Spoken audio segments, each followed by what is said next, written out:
Hello, and welcome to the Revenue Marketing Report powered by CaliberMind. Our goal on the RMR is to help marketers move from subject matter experts to strategic business partners. I'm your host, Camela Thompson, and today I'm thrilled to introduce Carey Picklesimer. Carey. Got it right. Yay! Woohoo! Tell us a little bit about yourself. Sure. I am glad to be here. First of all, thanks so much for inviting me. I love talking about marketing and marketing reporting. Yay. I am an independent Marketo consultant and I work in the marketing automation space. I would say I'm primarily focused on Marketo. I'm a Salesforce admin. I do that just to make sure that how it touches Marketo. I would not consider myself an expert at Salesforce. And I've also worked with other marketing attribution tools such as Visible, and really how you can extract your marketing data into like Excel and things like that to make it useful.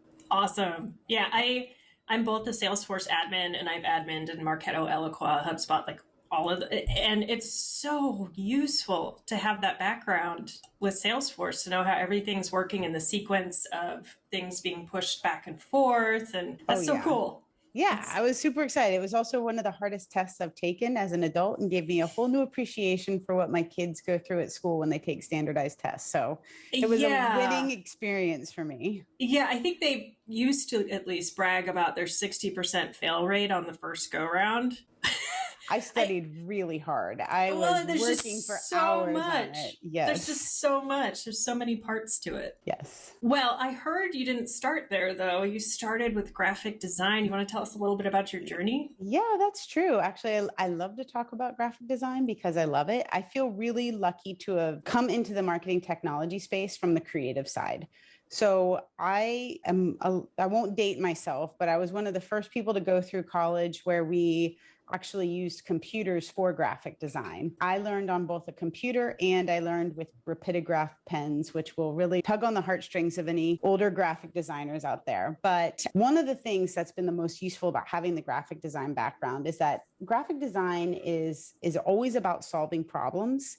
And it's almost always about taking complicated ideas and distilling them into simple and easy to use format. So we think like probably the best example would be a logo. I mean, if we think about what the Nike check is, the mark itself is very simple and elegant, but all of the work that goes on, all the other creative and all the branding and all of that has to kind of be infused in that. And so a lot of graphic design is about taking these complicated ideas and making them easier to understand. And so that's helped me immensely as a consultant and a strategist, because I think so much of what we do in technology, it is so complicated and it's so networked that we have to find a way to kind of distill it down to the essence of what it does and the story of how it's going to help a company. Yeah. Yeah, I think too, how we struggle at CaliberMind to succinctly describe what we do. And I'm not sure we're even there yet. Right. Because, it does a lot of things. And it's so tempting to use all of the buzzwords I hear other people using. I was listening to a podcast and heard a commercial for a cloud infused. Right. It's like, I still don't know what that does. Right. So, when people tell me that they do digital transformation, I'm like, what is that? They're like, I don't know. I'm like, I feel like you should know if that's what you do. Yeah. So it's important. We get too wrapped up in the buzzwords and I kind of try really hard not to use them because I think sometimes it just feels silly to be like, oh, we have a leaky funnel or we have this or we have that. And look at the velocity and all that. And they're good words and they're important. But I think we use the words sometimes it's easy to forget. We're talking about real people and real companies who have real needs and legitimate sales hesitations or legitimate sales needs.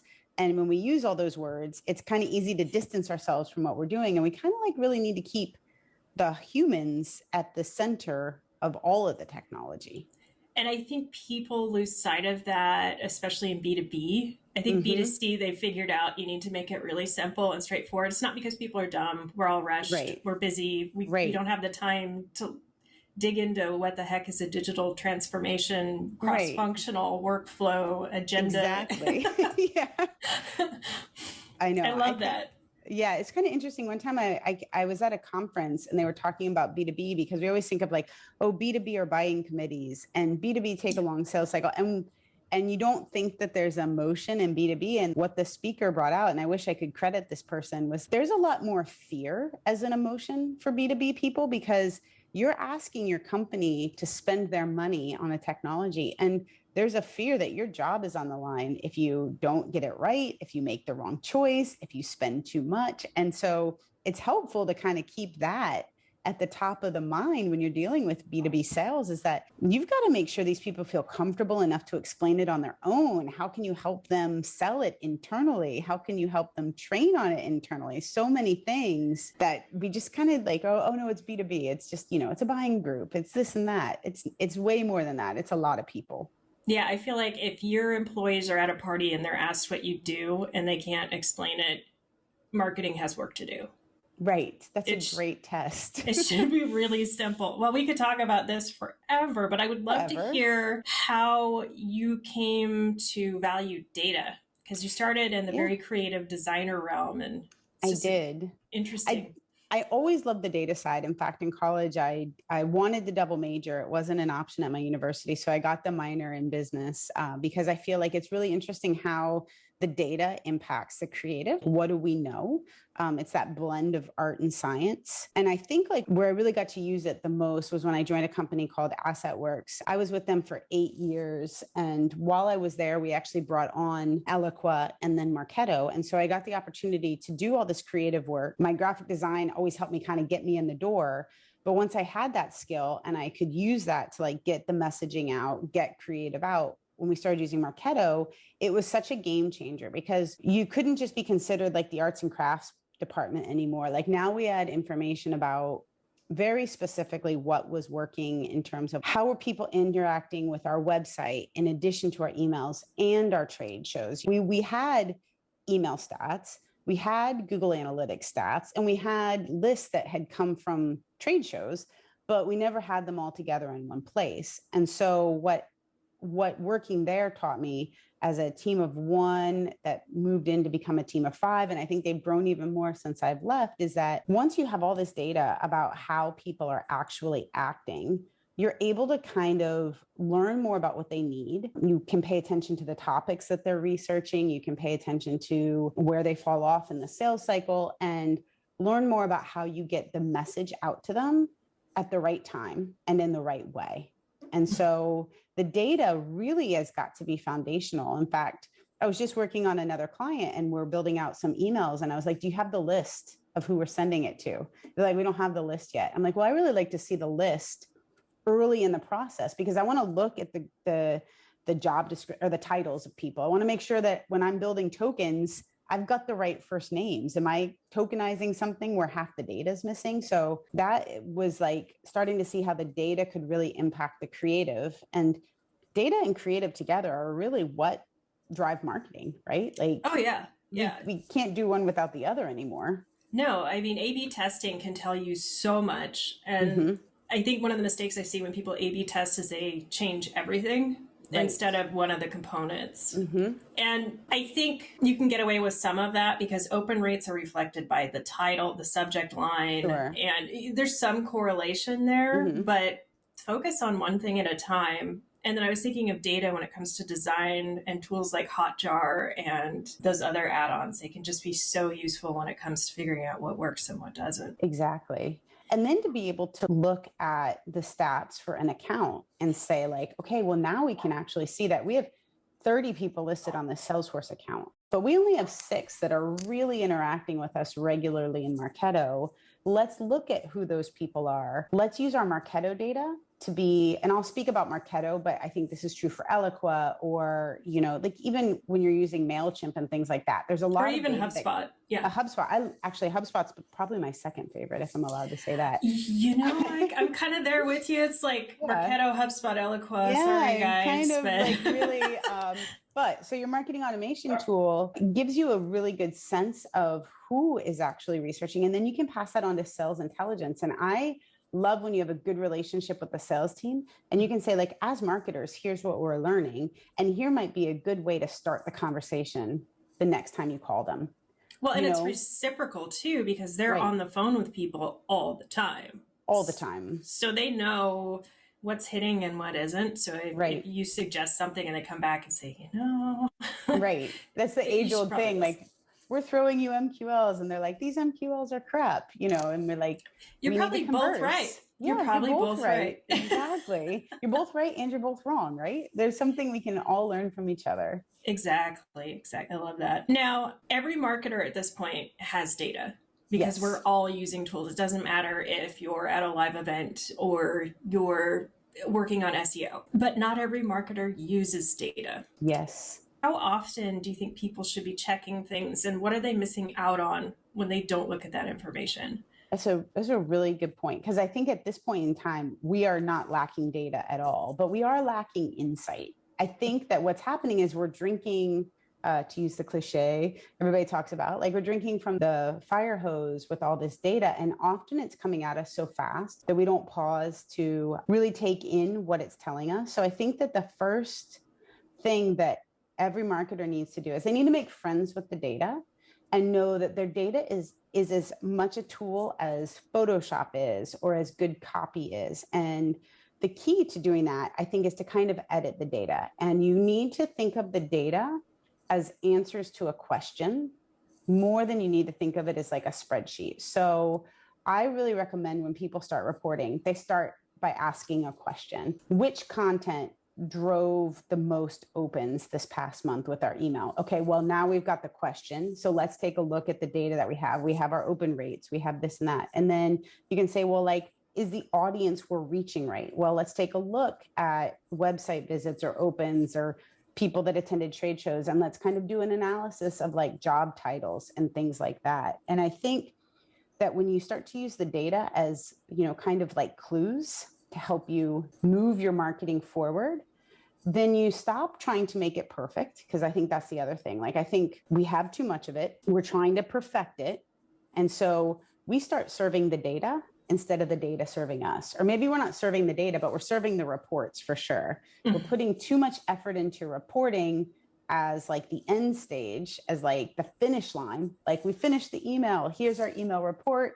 Send off that report, forget about the email and move on. Whereas the truth is that marketing report should be the starting line of your next marketing campaign. Yeah. Yeah, I have so many thoughts popping in my head, but say them all. I love it. This is so fun. So operations is usually pretty bogged down, but I think marketers should feel comfortable going to operations and saying, hey, I need early indicators to understand what works and what doesn't. Can you walk me through what you would use? And a lot of times operations has been digging through Google Analytics and through whatever tool you're using and can tell you, okay, well, early on, email marketers, you want to look at open rate percentages and whether or not your subject line's working. And then if the click-through rates really speak more to your copy, delivery speaks to, how you're formatting sometimes, and actually talk through that. I mean, it needs to be a give and take. I think marketers need to voice what they're struggling with. Like, I'm not sure I'm sending these to the right people because open rates are really low. Can we look into this?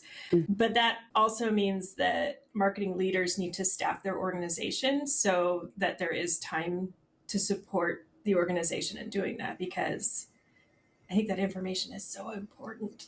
It doesn't get looked at enough.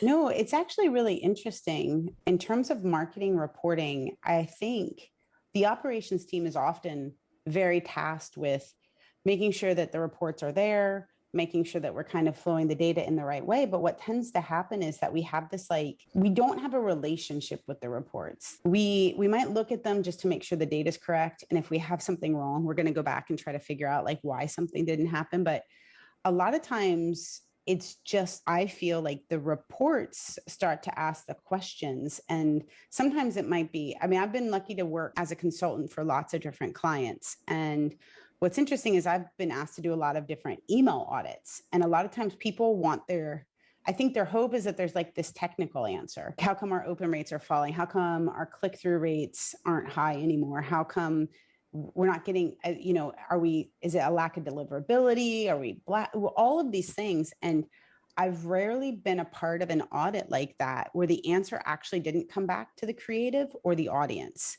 And so when you're looking at that, you want to really take a look and say like, well, if we were getting a lot of click-through rates before and we're noticing that it dropped, we've got to kind of put all our cards on the table.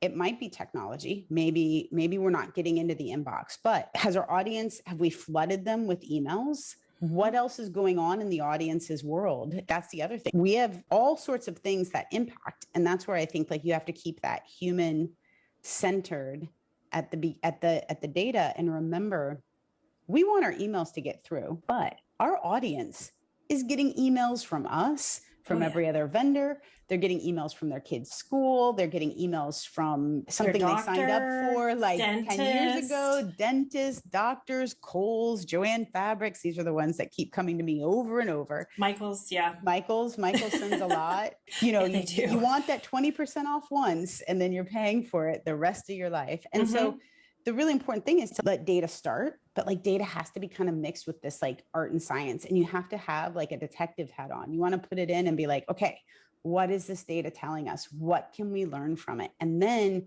the key, and the really important key to this, is what action can we take from it? Do we stay the course? Do we change out the creative? And it goes back to what you were saying about A/B testing. Even if you're not A/B testing in the truest sense, you should kind of look at every campaign that you're doing as an opportunity to try something new. So if you've got an audience that you're having a good set of data, like people are opening, people are engaging, they're coming to your website, well, now we can kind of start to crack into, well, what topics are really mattering? How can we personalize our message in a way that reaches them a little bit better? Can we change the cadence? Are they binging? Are they people that want to binge? And if they click through, maybe we send them more faster, or do we stay at a regular cadence? And there's a lot of those types of things that, because we tend to look at reports as the end result of a campaign, instead of like the starting point of the next campaign, we're missing out on. So I think the key to all of this is make your data useful. Don't worry if it's perfect. Try to make it useful so that you can constantly learn and try, and then learn from that, and then try a little bit harder. It's like a circle, the little circle of reporting. Absolutely. And I feel like especially when it comes to paid advertising, you should be looking at the reports while it's running. Always, right? You should be running 4 different variations and killing the ones that aren't working. And then you should build on the ones that are, and then add in a couple more. You know, it's the data you need to look at on a daily basis is so different than what the executives need to see. But you need to understand your segment of the business, what you're responsible for. It is true. And maybe that's going to segue into one of the questions you asked me to think about, which I put a lot of thought in, which was, you know, what's the number one mistake that I see CEOs make? That's where I was headed. You were headed there. I was like, I want to like head her off on this one. I want to make her job easier today, because I think what's happening is that, you know, obviously as marketers, we want to be doing what our organization needs. We want to be answering the requests from our bosses and their bosses. But a lot of times the mistakes that I see are starting from the top, in that the CEOs are asking for a lot of, sometimes you'll hear them called vanity metrics. You know, you mentioned the term leading indicators. Revenue is the most important indicator for all of us. Like sales, freaking right? Like at the end of the day, if we're not driving revenue, it doesn't matter how many MQLs, it doesn't matter how many new leads. If they turn to nothing, we haven't done a good job as marketing. And if our sales team can't close them, we have ownership in that as well. And like, I'm a big believer that sales and marketing, we're on the same team. We're on the same revenue team. We are compensated differently, but we are in support of the same goal. That being said, most people using marketing automation and tools like that do have longer lead cycles, that the revenue's not instantaneous. So we do need some sort of leading indicator. Sure. Absolutely. But we cannot make our job in service of supporting those leading indicators. We have to remember they're kind of like check marks on the way to a destination. They're not the destination. MQLs per month is not the destination. Sales in Q3 is the destination. MQLs at the end of this month is to make sure we're on the right road, the right track. So I believe that you've kind of got to look at the reports more as kind of the way you look at your dashboard when you're driving. You got to keep your eyes on the road, and you got to glance down at the indicators constantly to make sure you're at the right speed, your engine's not overheating, all of that. So I think that what I really hope we can get through to marketers that push up to their CEOs and to the leadership team is that we want revenue to be our goal. And we want to treat things like MQLs and SALs as indicators along the way. But if we're having to constantly report weekly, monthly, whatever, and make sure that our reports are perfect, we spend a lot of time making perfect reports so that we don't have to, like when people ask us questions now, please don't mistake what I'm saying to say, like, I don't think we should do a good job on reporting. That's not what I mean. But the issue that I have, and I've seen it working in marketing operations internally and as a consultant, is that because everything's digital, there's this tendency to believe that we have the ability to track everything perfectly. And we want to slice and dice our marketing reports the same way we would slice and dice a financial report. Or even a sales forecast or... Right, exactly. And it's just not possible. And I actually wrote a whole blog article on this called Why a B+ has to be good enough for marketing reports. The reason why is we're reporting on people. And so even if our systems are perfect, even if our processes are perfect, so let's assume for this argument that they are, we're still reporting on people, and people do silly things like they fill out their own email address and they put a typo in it, or, you know, it's not even silly, but their computer at work is being updated. And so they pop on their wife's computer and download something. And now the cookie's reassociated with her. And so we can spend all day trying to do that and trying to make those reports perfect. But what happens is we're paying a really high opportunity cost. Yeah, because, absolutely. Right. Well, and then the other issue is we waste so much time arguing over small data thing. So like, why is the MQL 12 lower than it was last quarter? Right. I don't know. Out of how many? Yeah. But it was interesting. We had a CMO on, Peter Zabios. He had a really interesting point. He believed that it wasn't so useful to look at the early indicators on their own. What he wanted to know was conversion rates, because how they fluctuate was really telling in how they were going to produce down the line. And I have a really tangible example where I've done a lot of system audits and looked at productivity by channel. And a lot of people will pass content syndication and those sorts of things as MQLs. And I've been at companies where we've decided, no, that's converting it at like 1.2% into an opportunity. How about we keep those back and we nurture them more and then pass them through? And while the MQL volume dropped dramatically, the pipeline went up by like 1 million. Yeah, that's impressive. A tiny change like that can make a huge difference. So while you're impacting one of your so-called vanity metrics, MQL, negatively, if you're producing more pipeline, does anyone really care? The answer should be no, but sometimes people get so fixated on what they're used to that they don't see the benefit. And well, actually, maybe it's more efficient if we have so many leads, they can't get to all of them anyway, to hold back the stuff that just isn't performing. Yeah. And I think there's a leap of faith that you have to take. And this is where you want to empower your marketing team to be looking at the data from the very beginning, like paid ads and lead generation, but continue looking at that data with your sales team as you're going. Because if you don't know much about the data and you're passing MQLs through as a point, like a number, and you're like, well, it doesn't matter, we got 50 MQLs through, but you're not really looking and saying like, what were their job titles right? Are they in a buying position that they make sense? Is their industry right for us? Do they fit our ideal customer profile? What happens is you look at MQL as if that is the destination. And of course it's scary if you're going to cut back on those. But if you have the confidence and you've looked and you say like, well, we know this industry converts. When we get them into an opportunity, this industry converts like far higher than these other ones. Every MQL is not equal anymore. And let's only give the sales team the good ones. And that's really important because then you're saving the sales team time. Like they don't need to be spending their time on crap MQLs or crap SALs. Like we need to value their time as well. Yeah. And so I think that you can, it is a leap of faith in terms of like getting yourself confident in your own data, getting confident in how you know how these people proceed through the process. But I think it's really important that marketers take the lead on the types of reports they want to bring to the CEOs and the sales team, so that it's a totally different conversation when you can come to the CSO or the CMO or the CEO, anybody with C in their title or direct, whatever it is, and say, here's how I want to report on this. Here's what I hope to gain. Here's what I hope to learn. Here's what I want from you to help me understand if I'm doing this correctly. We're going to report on this monthly. I'd like our group to get together and look at the data. And then we're going to go back and we're going to kind of tweak it and refine, and we're going to change our marketing based on what we learn. But if you are proactive with that, you bring a lot more confidence to your leadership team. And hopefully you can bring more trust because you can be transparent.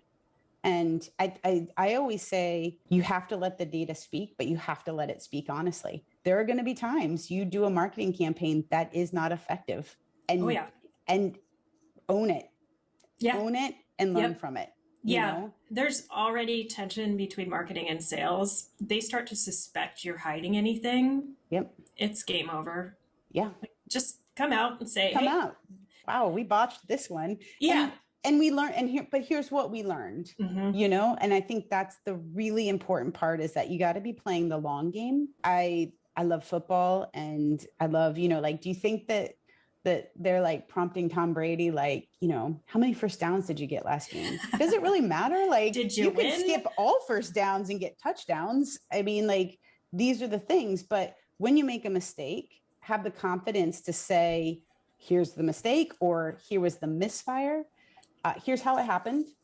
Here's how we're going to prevent it in the future. And here's what we learned from it. And so I think the key is take a lot of ownership of that data and be the one driving the conversation, so that the conversation becomes more about what you're learning from it, rather than being reactionary and having someone like shoot holes in it. And then you're going back to the drawing board constantly. Like, really develop that ownership of the sales and marketing data so that you can learn and grow with it.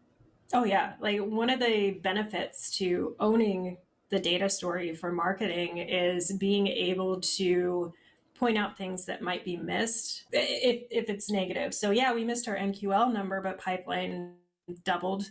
And, you know, like, let's keep, we're all here for the bottom line, and let's keep people focused on the right things. I feel like we kind of covered the number one mistake marketers make when it comes to representing their business unit, but do you want to kind of summarize what we've been discussing? Yeah, I think I will. I think I will, since you asked. Thank you. Thanks for the opportunity. Yes. Well, I think that the important part is that, like, remember that your marketing data is a tool. And so take good care of it, own it, work on it, and then be proactive in telling the story. And I don't use the term story in a way that like means to like gloss over the data, but a story is far more effective when you can like it comes back to this idea of graphic design. Like, I could show you a spreadsheet and I could expect you to deduce what I want you to gain, but I'd rather say 2 sentences that say, last quarter we ran an experimental ad where we reached out to this new industry on this new platform. What we learned is this. I've got the data to back it up. If you would like to dig into it, you're welcome to it. But here's what we learned, and here's how I'd like to use this moving forward. So I think that that's the part, right? Yeah. That make the story, the story should be simplifying the data is what it should be doing. It's not spinning the data.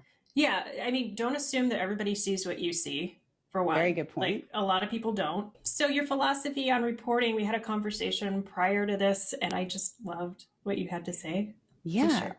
Well, I feel pretty lucky to have gotten to work in the fleet management industry, which I didn't even know existed when I took the job. And then I still feel giddy sometimes when I see a police automobile or a fire truck at a city that I know that Asset Works manages, because I was so deep in it for a long time. But I was fortunate enough to hear one of the fleet managers for like the top 3 biggest cities in America speak at one of our conferences.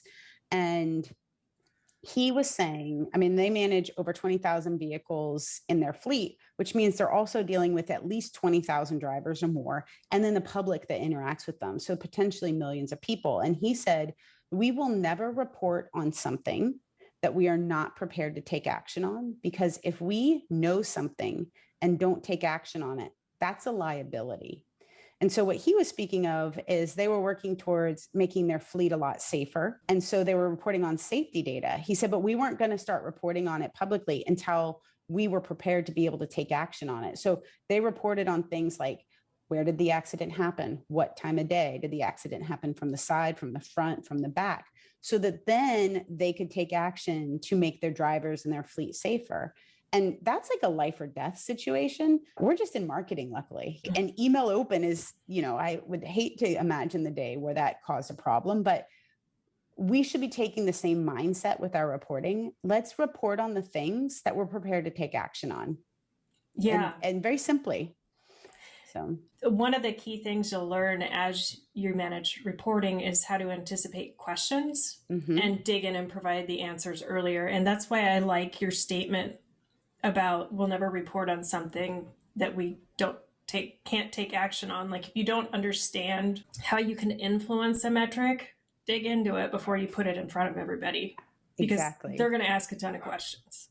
Yeah. And that's why the conversation, you owning the data conversation works better, because what happens is people that don't understand marketing or marketing operations will ask for things that seem important that maybe don't drive the needle. So like, I've had CEOs ask for like, well, I want a list of every email you sent out and how many people, and you're like, whoa, I can give you that, but that's not what we're focused on. We're focused on, virtual events this quarter. So like the emails are a part of it, but like, I'd rather not focus the reports on that. Yeah, absolutely.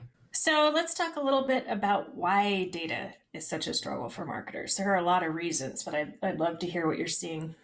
Yeah, I think that the volume is part of it. We have so much, trying to understand which data we should be focused on is important. But that's where I think it comes down to like asking the right questions. That helps you kind of focus on the data. I think you brought up a really good point about anticipating questions. It's natural for people looking at reports to try to poke holes in them. I think maybe that's just how people get, like, being smart about what's wrong is often how people like, I wouldn't say that's how people get to be in charge, but that's a valuable skill as you move up in an organization. And so like a lot of the CEOs ask very smart questions, and you should open and embrace them. But the key is, how can you ask them in advance of yourself so that you can kind of crack into the data and do the things that you need to? Yeah, and I feel like the CEOs, a lot of the ones I've worked with have come from a more financial background. So they're used to digging into details and having things be consistent day over month over quarter. Absolutely. And marketing is just kind of a bit fuzzier. It's a lot fuzzier. And I will say, I would say the number one problem facing all organizations that I have dealt with are duplicates. When you have a system that has been grown through legacy and acquisition, and we've added new tech stacks on, duplicates cause more problems for anybody. So I would say this is why I recommend start your reporting very early, long before you intend to show it. So if you owe a report at the end of the month, do it the first week of the month so that you can start to go okay, we see a problem with duplicates. And then a lot of times it's hard to necessarily remedy the duplicates that already exist. Yeah. But you need to figure out a way to maybe kind of separate them from the data, or identify them in a way that helps you. But then you really need to close the holes that are causing the data. And that's a really, really important part. We have duplicates. Everybody has them. They're kind of like pimples. No one wants to talk about them. We put makeup over them, but everybody has them. But you do need to try to figure out what's causing them so that you don't just keep pushing the problem down the line, because that tends to be where you get things like numbers will change. Well, how come you told me last month we had 98 MQLs, and now when I'm showing month over month, you're telling me that we had 92 MQLs? It's like, oh, well, we went back and merged duplicates. And so this is what happened in that. And so that's where you get those inconsistencies of numbers. But I think that you also brought up a really good point too about maybe we're not looking at raw numbers. Maybe we're looking at conversion percentages, which are more important. Or I always say, we want it to be a B plus, because it still should be really good. It should be 90% accurate, and most of the time we should be able to get to 90% accurate, but we want it to be directionally valuable. So if we're consistently reporting at 90%, month over month over month over month, the story kind of levels out and the value is the same. So your peaks and valleys are just kind of like maybe like notched down about 90%, but the information is still directionally valuable. And I think that's really important that you're doing that frequently, so that then you are able to like kind of do the learning and growing. And then you should be seeing the direction that you want your marketing to grow. You want more MQLs, SALs, revenue. If you're using the data to make better marketing decisions, then the number should be going up. And marketing is at the very beginning of the go-to-market stream. So I feel like we should take a lot of responsibility for data management and not pass that along to someone else. But that being said, if you're bringing in a tool like Lean Data or Caliber Mind, and you're addressing all of those duplicates, you need to let people know that your MQL numbers are going to change. Yes. Lead volume is going to change, like all of that changes. And there may be departments that feel there are legitimate reasons for duplicates. You need to get in front of that and talk to them and figure out if you can find a way to convince them that we shouldn't be doing it that way. Let's try doing it this way. Yeah. Technology is changing for the end user as fast as it is for us. So if you were looking at email reporting 5 years ago, it was a totally different set of numbers than what it is right now. Oh yeah. People were like the last year, LinkedIn ads, paid ads, everything's kind of tanked because everyone's online and more people are competing. Exactly. And then people are sick of email. So now they're doing like LinkedIn messaging, and nobody wants to get a LinkedIn message from a salesperson, myself included. And we're not. It doesn't bug me as much as if they do it on Facebook. If you ever do it on Facebook, I will let you have it. Yeah, I agree. Well, and one thing that's really important is that at the end of the day, marketing operations is marketing first, operations second. We're not all data analysts. And I use the example because I love to run. I don't run fast. I don't run that far, but it's my sanity.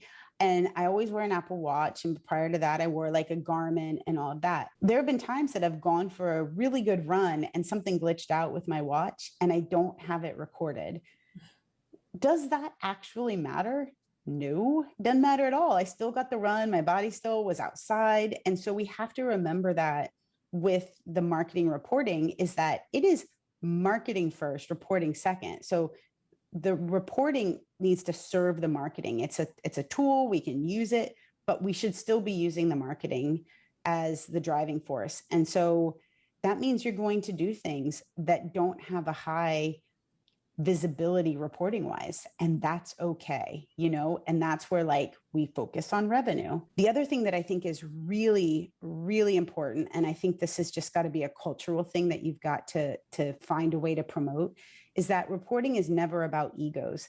I hate to hear people asking like, well, I need to be able to prove marketing's worth, so help me build these reports, or I need to be able to show the impact on the bottom line. All of our marketing reports should be egoless. I don't care if every single opportunity closes and sales is given as the reason, because sales is the reason that those close. We can't do the job without each other. But the reason why we're reporting on things is we need to know what channels are driving the right activity. And it's not about giving the marketing credit. It's about understanding how we can evolve that marketing to do better. And so we should never be focused solely on these things as a way of like making our own department look better. That's where like, when I say like, let the data talk honestly, that might mean that your social media is not as effective as you thought it was. And you need to move budget from there into like sales one-on-one lunches. And if we're all involved in owning that revenue metric, then we're all on the same team making it happen. But if you're focusing on it like, well, I'm in social media, I need to make sure social media looks good. I need to make sure that these channels are functioning well. We tend to skew what we do and how we report on it that maybe benefits our own department rather than benefits the whole company. Yeah. And I feel like it's a little bit of a cultural thing too. If we can't say, marketing had a little bit of influence in every single deal. That's how they knew our name. That's how they knew we existed. Source reporting is it's such a trap to step into. Isn't it?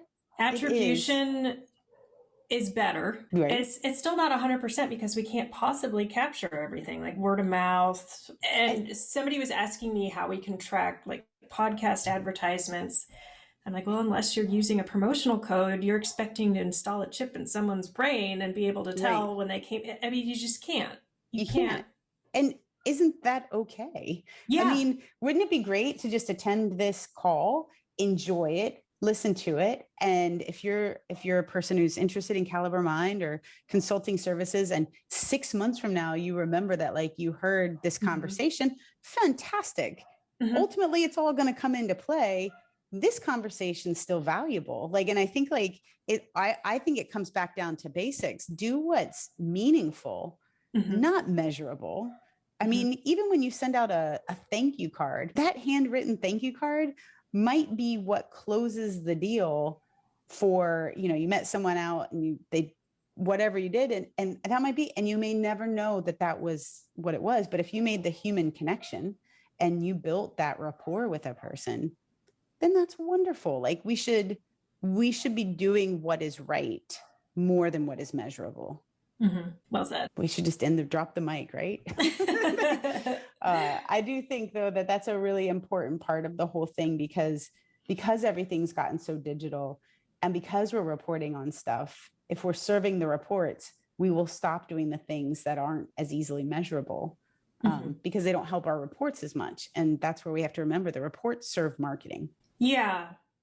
I don't think that data needs to be shared with everybody, but I'm a little data biased. So I always feel like it's 40% creative, 60% science, because you need to feed the science back into the creative consistently. Yeah. That doesn't mean we have to, I don't know, stick to one tactic because we can report on it better. Like it's true. No.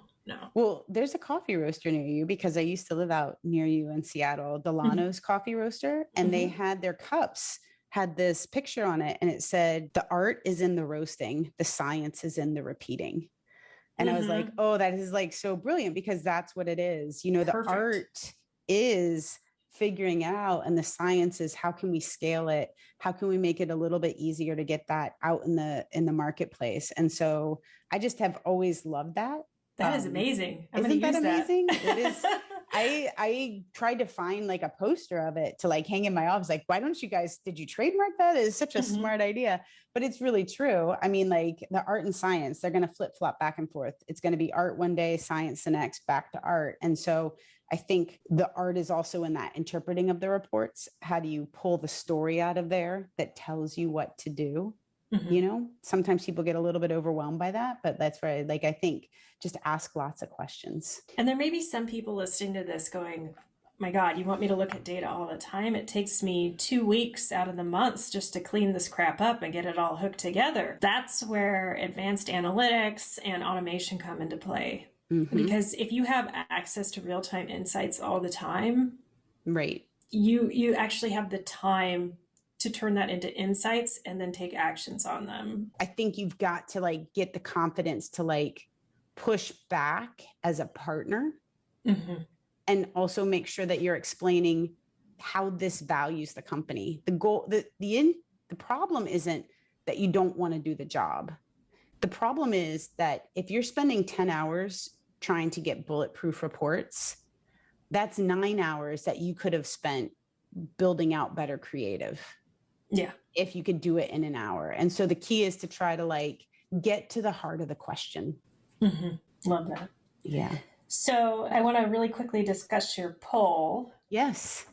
That was interesting. So since no one will just know intuitively what this poll was, 2 weeks ago, I ran a poll on LinkedIn that said, if you were asked to pull a marketing sourced report, a report of marketing sourced opportunities, how would you do this? And I gave 4 choices, one of which was related to the lead source of the person on the opportunity. One was related to the opportunity source, which may or may not be populated by sales or an automation. Or would you pull it kind of like an aggregated data, which I would consider to be influenced, not sourced? There was not one consistent answer. The highest number we got was 35%, which tells me that any one of us asked to pull that report, we're not going to get consistent data, which if we don't have a consistent definition of what a marketing sourced opportunity is, there's no way we're reporting on that consistently month over month, quarter over quarter, year over year. If other business units are reporting on it and comparing year over year. So I think this is where the idea of the the directionally important becomes, or the conversion percentage, is that like in and of itself, how important is marketing sourced opportunities? Not that important until you can say like, well, you gave us a budget of $1 million. And in Q1, we generated this many opportunities. But by looking at which channels drove them, we were able to move the money around and we were able to increase it by Q4. And that's how you want to be using the reports. That's that, looking at them as a starting line instead of a finishing line. Yeah, there's value, but people need to understand that it's always going to be wrong. And that's because opportunities usually come from 3 different directions. Right. Sales, partner, and marketing. Yeah. Yeah. Just randomly pick which one is right. And and who knows? Like, I mean, that's what we think we know. Yeah. That doesn't necessarily mean that's what we know. I mean, like sometimes it's a conversation that's happening at the park when 2 parents are talking about, what do you do for a living? I do this and this. And then the story comes out and then you'll never know that that was the root source. Yeah. And so like the whole point becomes, I actually, this will be like a spoiler for my next video on LinkedIn, which I haven't recorded yet, but like, does source even matter? It's really about the influence on the way, because source is one thing. Source is the first time, which, you know, we've all walked into a room accidentally. I mean, like, yeah, no, that's why I advocate for using both source attribution and engagement, because you're naturally going to have some tactics that look terrible as source. For example, top of funnel awareness activities, they're always going to look bad. But they may be influencing a ton of opportunities. And if you pull it, your total opportunity, your pipeline number could drop drastically. And you wouldn't know that without attribution. Exactly. So there needs to be like multi-factor analysis done. Yeah. And you need to, that's where it comes back to kind of where we started, like make friends with the data, like really look at it and try to see the human side of the data. So even when you're looking at it, I love always to like kind of look and see what job titles and what locations and stuff that rarely makes it to the reports. Even like different Google AdWords or AdWords and analytics and different attribution tools will tell you like, are more people looking at you from a Mac or a PC? Are more people looking at you on a phone or a tablet or a desktop? I mean, and that's huge. It's huge. You're not reporting on that, but you're starting to get this idea of the person behind the metric. And then you start to build out how you're marketing to them in a much more effective way. Carey, this has been so fun. Thank you so much for coming and being a guest. Camela, I loved it. I could talk about this all day. You're a joy to talk to as well. So thank you so much for inviting me. Thank you. And for folks out there, if you're looking for more great content like this, check out calibermind.com.